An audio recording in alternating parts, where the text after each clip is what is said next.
স্বাগত দর্শক, ৭১ জার্নালে আপনাদের সাথে আছে আমি তানিয়া রহমান। সংবাদ পর্যালোচনা ভিত্তিক নিয়মিত অনুষ্ঠানে আমরা খবরের নানান বিষয় বিশ্লেষণ করি।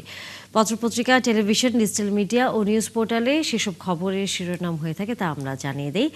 সেই খবরের সাথে যুক্ত মানুষদের আমরা সংযুক্ত করি আমাদের আলোচনার টেবিলে। আমাদের স্টুডিও এবং অনলাইনে সংযুক্ত থাকা অতিথিরা সেসব খবরের গভীরে ঢোকেন।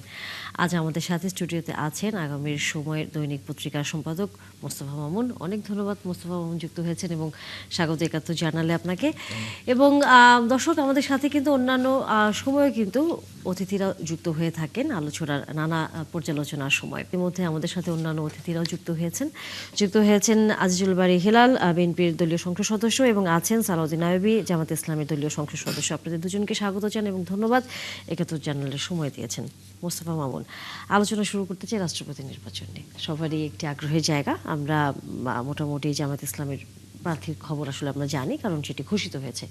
বিএনপির প্রার্থী নিয়েও এক ধরনের নানা খবরাখবর, তবে এক ধরনের আসলে সূত্র সেটি সত্যতার দিকেই যাচ্ছে যে মহাসচিব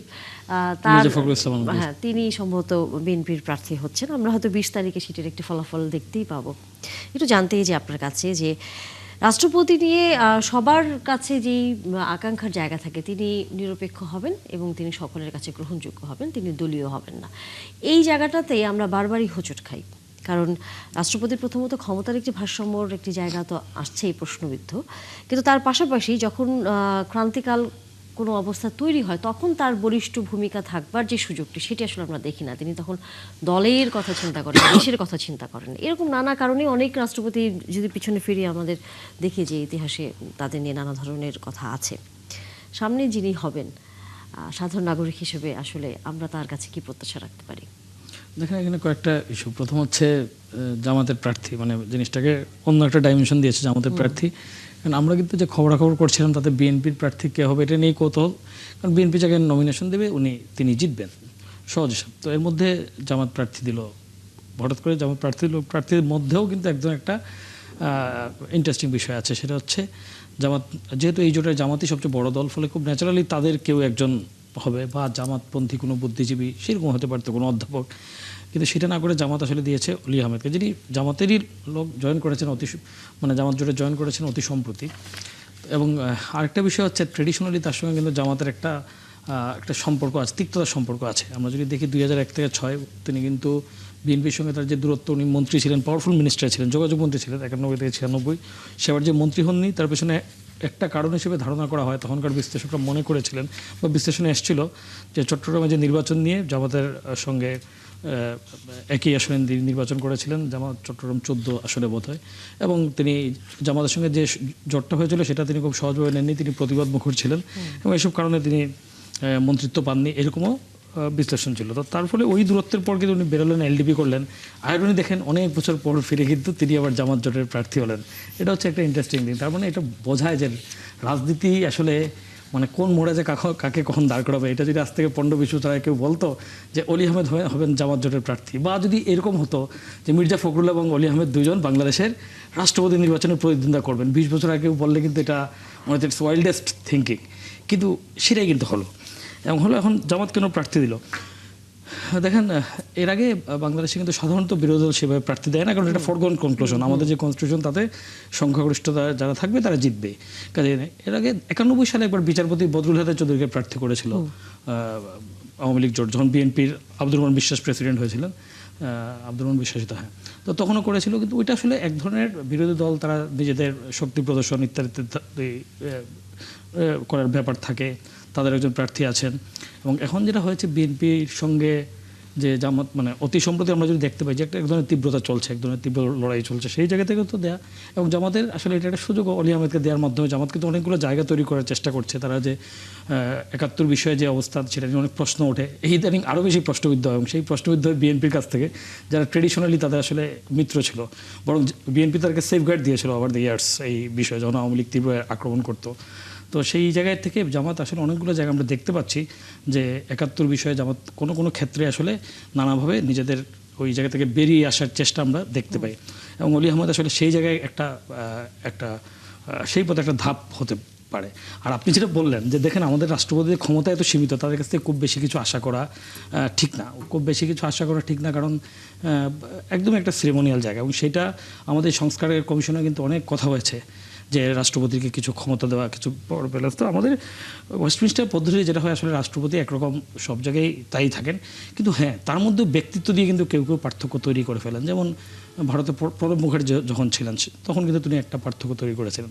আবার হয় কি, ব্যক্তিত্ব দেখাতে গিয়ে কেউ কেউ কিন্তু আবার বিবাদে জড়িয়ে পড়ে। এখন দলগুলো যেটা করে তারা কিন্তু আসলে চায় যে ব্যক্তিত্ববান নন, এমন একজন যিনি তাদের কথা শুনবেন। কিন্তু মজা হচ্ছে যাদের এরকম কথা শুনবেন বলে করা হয়, যেমন ধরেন আমাদের শাহাবুদ্দিন যে সর্বশেষ রাষ্ট্রপতি, তাকে কিন্তু ফ্রম নওয়্যার উনি প্রেসিডেন্ট হয়েছিলেন, এবং মোটামুটি মনে করা ছিল একদম মানে খুবই দলের প্রতি অবনত থাকবেন। লাভ কী হয়েছে? বা বিএনপির সময় কিন্তু ইয়াজউদ্দিনকে বানানো হয়েছিল, বিএনপির সময় সব বাদ দিয়ে মনিটরিংয়ের সময় কিন্তু মানে পারেননি, মানে কি যখন এসেছিল তখন এমন কিছু করতে পারেননি, চেষ্টা করেছিলেন, সেটা বরং ব্যাকফায়ারিং হয়েছিল। ফলে ওইটা দিয়ে আসলে খুব লাভ হয় না। কাজে আমি মনে করবো অতীতের জায়গা থেকে ওইসব চিন্তা থেকে বেরিয়ে দলগুলোর উচিত যে এমন একজন লোককে দেওয়া যিনি ব্যক্তিত্ববান। এবং আমি বিএনপির দিক থেকে যেটা দেখছি যে তারা মির্জা ফখরুল ইসলাম আলমগীর দিকে যাচ্ছে, আমার কাছে মনে হয় যে Mirza Fakhrul Islam very good choice. আপনি যদিও তিনি বিএনপির মহাসচিব, কিন্তু বিএনপির লম্বা সময় কিন্তু উনি লড়াইয়ের নেতৃত্ব দিয়েছেন, এবং অ্যাক্রস দ্য পার্টি লাইন তার কিন্তু একটা গ্রহণযোগ্যতা আছে। আমরা যত কিছু দেখি, ইভেন আমি যদি এই গত 3-4 মাসের সময় বিএনপি ক্ষমতা আসার পর দেখবেন সবচেয়ে ম্যাচিউর কথাবার্তা, অনেকগুলো কথাবার্তা, কখনো হতাশা, কখনো আফসোস, কখনো কি বলা যায় প্রেরণামূলক অনেক কথা তিনি বলছেন, যেটা আসলে মানুষের কথা অনেক ক্ষেত্রে। তো আমি মনে করি যে উনি যদি রাষ্ট্রপতি বিএনপি শেষ পর্যন্ত করে, সেটা ভালো ডিসিশন হবে দলের জন্য এবং আসলে দেশের জন্য। অবশ্যই আমরা আসলে সেই প্রত্যাশা রাখতে চাই। সালাউদ্দিন, আমি আপনার কাছে একটু আসি। সেটি হচ্ছে আমাদের অতিথি কিছুটা একটু তার বক্তব্যে কথাটা এরকম বলেছেন যে বিএনপির আসলে আমরা যদি ইতিহাস দেখি, কর্নেল ওলি আসলে বিএনপি রাজনীতির সাথে দীর্ঘদিন ছিলেন এবং জামাত বিরোধী এক ধরনের অবস্থান তার ছিল। আবার এখন আসলে তিনি সেই জামাত ঘরানার যে জোট, সেখানে তিনি আছেন। মির্জা মানে অনেকটা কি এরকম যে বিএনপির বিপক্ষে বিএনপিরই পরিচিত একজন রাজনীতিবিদকে আসলে জামাত দাঁড়িয়েছে রাষ্ট্রপতি নির্বাচন করবার জন্য? ধন্যবাদ আপনাকে, ধন্যবাদ অন্যান্য আলোচক যারা রয়েছেন তাদের সবাইকে। আমি মনে করি জামাত ইসলামী কর্নেল ওলি আহমেদকে যেই প্রার্থী করেছে, বিএনপিরও তাকে সমর্থন করা উচিত। এই মুহূর্তে বাংলাদেশে আমি মনে করি যে সংকটের পরবর্তী সময় যে শক্ত অবস্থানে থাকা একজন মানুষকে বা ব্যক্তিকে বাছাই করতে হয়, তার মধ্যে অন্যতম হবেন কর্নেল ওলি আহমেদ। আবার একই সাথে বাংলাদেশের এই যে 24 পরবর্তী সময়ে ঐক্যবদ্ধ করার যে প্রয়োজনীয়তা, জাতিকে সকলের ভেদাভেদ থেকে ভুলে গিয়ে ঐক্যবদ্ধ করার যে প্রচেষ্টার উপযোগী যে একটা আস্থার জায়গা দরকার, সেটা হলো ওলি আহমেদ আমি মনে করি। এবং রাষ্ট্রপতির চেয়ারটা সেরকমই একটি চেয়ার। আমরা দেখেছি এখন পর্যন্ত বিএনপি যে কয়জন রাষ্ট্রপতিকে দলীয় মনোনয়ন দিয়ে রাষ্ট্রপতি বানিয়েছিলেন, তাদের সবার ক্ষেত্রে বিএনপি হতাশ হয়েছে অথবা অকার্যকর ভূমিকা পালন করেছে। ইয়াজউদ্দিন আহমেদকে বিএনপি রাষ্ট্রপতি বানিয়েছিলেন, তিনি আসলে যেভাবে শক্ত ভূমিকা থাকা দরকার ছিল তিনি সেটা রাখতে পেরেছেন কিনা, এটা কিন্তু একটা প্রশ্নের অবতারণ করে। একজন বদরুদ্দোজা সাহেবকে বিএনপি রাষ্ট্রপতি বানিয়েছিলেন, তার বিরুদ্ধে বিএনপিকে অবস্থান গ্রহণ করতে হয়েছে। এইভাবে বিএনপি দেখা যায় যে রাষ্ট্রপতি চয়েসের ক্ষেত্রে আমি মনে করি না যে বিএনপি পরিপক্কতার পরিচয় এর আগে দিতে পেরেছে। সেক্ষেত্রে জামাত বিএনপিকে একটা লাইন দেখায় দিয়েছে। আমি মনে করি কর্নেল ওলি আহমেদ এরকম একজন ব্যক্তি যিনি এই মুহূর্তে সেই দৃঢ়তা দেখাইতে পারবে, দেশের প্রয়োজনে ঐক্যবদ্ধ করার ক্ষেত্রে ভূমিকা পালন করতে পারবে এবং 24 পরবর্তী সময়ে বাংলাদেশের সংকট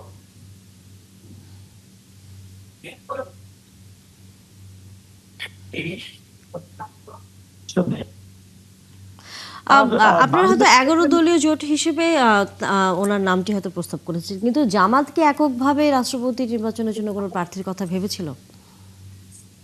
জামাত ইসলামীতে এখন আলহামদুলিল্লাহ অনেক মানে সিনিয়র নেতৃবৃন্দ আছেন যারা এবার সংসদ সদস্য হয়েছেন। এটিএম আজহার সাহেব আছেন, আমাদের সামনে অনেকেই আছেন।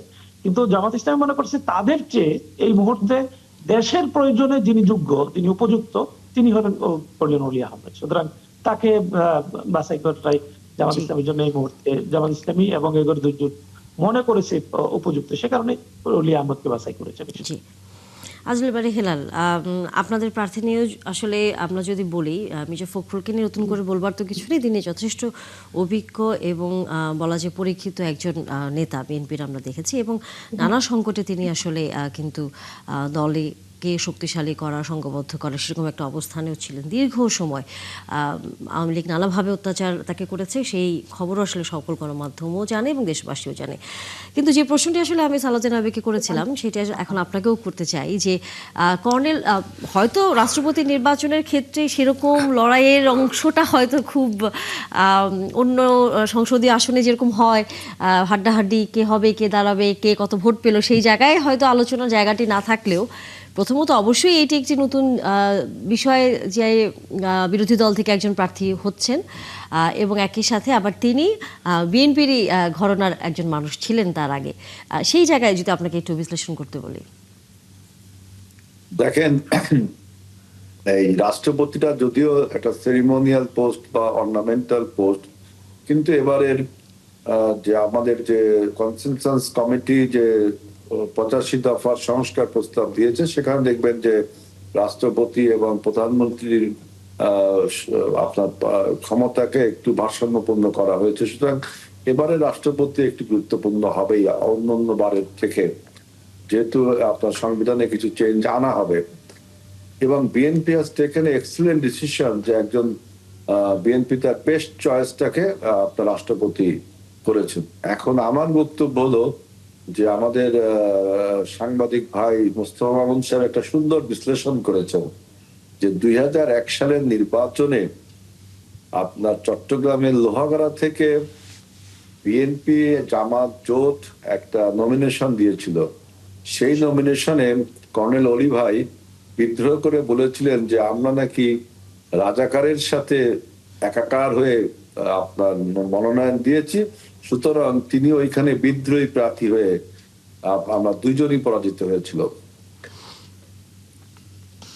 অর্থাৎ জামাতের সাথে বিএনপির এই জোটটাকে তিনি নাকি ভালোভাবে নেননি। বিশেষ করে সারা দেশে জামাতের সাথে বিএনপি 2001 সালের জোটকে মেনে নিলেও আপনার লোহাগড়ার আসনটা খুব সম্ভব মোস্তফা মাহমুদ বলছে, এটা লোহাগড়ার আসনে কেন বিএনপি জামাতকে মনোনয়নটা দিল, তিনি বিদ্রোহ করলেন এবং নিজেকে একজন সাচ্চা মুক্তিযোদ্ধা হিসাবে প্রকাশ করলেন। আই ডু এগ্রি যে is a valiant freedom fighter, কিন্তু দেখেন যে পদ পদবীর লোভ মানুষের আদর্শকে কি আদর্শচ্যুত হয়ে যায় কিভাবে মানুষ। আমি একজন সিনিয়র লিডার, আমি তার সম্বন্ধে এইটুকু শুধু বলতে চাই যে পদ পদবীর লোভে আপনার কিভাবে তিনি যেটা বিরুদ্ধে সংগ্রাম করলেন, শেষ পর্যন্ত বিএনপি ছেড়ে দিলেন তিনি। 2001 সালের পরে আপনার 2005-06 সালের দিকে এলডিপি গঠন করে বিএনপি ছেড়ে দিলেন। তার প্রথম কথা ছিল যে আমরা নাকি জামাতের সাথে রাজাকারদের সাথে অ্যালায়েন্স করেছি। এখন কর্নেল অলি ভাই কি বলবেন? সুতরাং আর আপনি কর্নেল অলি ভাই যে রাষ্ট্রপতি হবার মতো যোগ্যতা নিয়ে আমার কোনো প্রশ্ন নেই, কিন্তু জামাত তাকে চয়েস করছে। অর্থাৎ জামাত অলি ভাইকে যে তার মুক্তিযুদ্ধের যে কৃতিত্ব সেইটাকে ব্যবহার করতে যাচ্ছেন।